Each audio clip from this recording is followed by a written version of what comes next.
ពាក្យមួយគេនិយាយថាពេលដែលយើងក្រ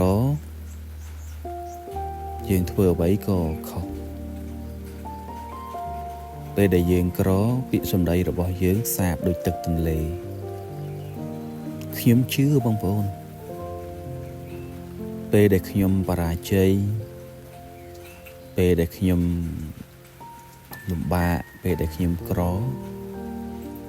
ខ្ញុំគ្មានឥទ្ធិពលខ្ញុំមិនអាចនិយាយឬមួយក៏ណែនាំអ្នកដែលគេកំពុងលំបាកឬមួយក៏កំសត់ដូចខ្ញុំឬមួយក៏ខ្ញុំឃើញគេខុសក៏ខ្ញុំមិនហ៊ាននឹងកែប្រែគេមូលហេតុអីពីព្រោះខ្ញុំក៏ក្រខ្ញុំក៏លំបាកដូចគេដែររហូតដល់មានមតិមួយចំនួនបាននិយាយឲ្យខ្ញុំថារៀនបានប៉ុណ្ណឹងដែរចេះដឹងប៉ុណ្ណឹងដែរហេតុអីបានជាមិនមានការងារធ្វើ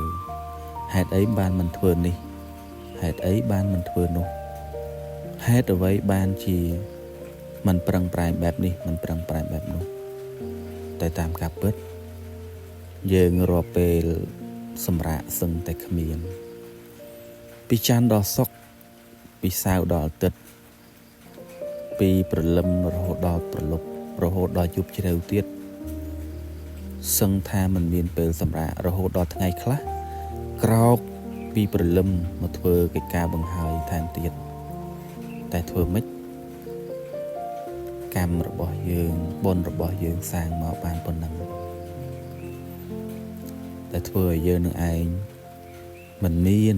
ធ្វើឲ្យយើងនឹងឯងមិនសម្បូរដែលការខិតខំប្រឹងប្រែងរបស់យើងក៏ប្រឹងច្រើនណាស់ហើយតែមនុស្សដ៏ច្រើនគេឲ្យតម្លៃទៅលើលទ្ធផលជាជាងឲ្យតម្លៃទៅលើការព្យាយាមគេមើលឃើញតែពីលទ្ធផលដូច្នេះហើយដរាបណាយើងមិនទាន់មានលទ្ធផលល្អលទ្ធផលដែលស័ក្តិសមនឹងទឹកចិត្តដែលគេគិតដែលគេឲ្យតម្លៃនោះដរាបនោះយើងនៅតែគ្មានតម្លៃតែមកដល់ត្រង់ចំណុចនេះខ្ញុំក៏មិន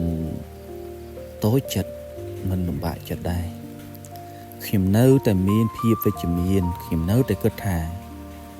ដរាបណាខ្ញុំនៅតែខំប្រឹងប្រែងនៅតែព្យាយាមគង់តែថ្ងៃណាមួយខ្ញុំនឹងជោគជ័យខ្ញុំនឹងសម្បូរសប្បាយថ្ងៃនេះអ្នកមើលងាយខ្ញុំថ្ងៃនេះអ្នកវាយតម្លៃខ្ញុំយ៉ាងនេះយ៉ាងនោះក៏តាមតែចិត្តរបស់អ្នកពីព្រោះខ្ញុំមិនអាចហាមឃាត់នៅចិត្តរបស់អ្នកនៅមាត់របស់អ្នកឡើយអ្នកគិតមកខ្ញុំយ៉ាងម៉េចក៏គិតយ៉ាងនោះចុះពីព្រោះខ្ញុំដឹងថាខ្ញុំកំពុងធ្វើអ្វីខ្ញុំនៅត្រង់ចំណុចណា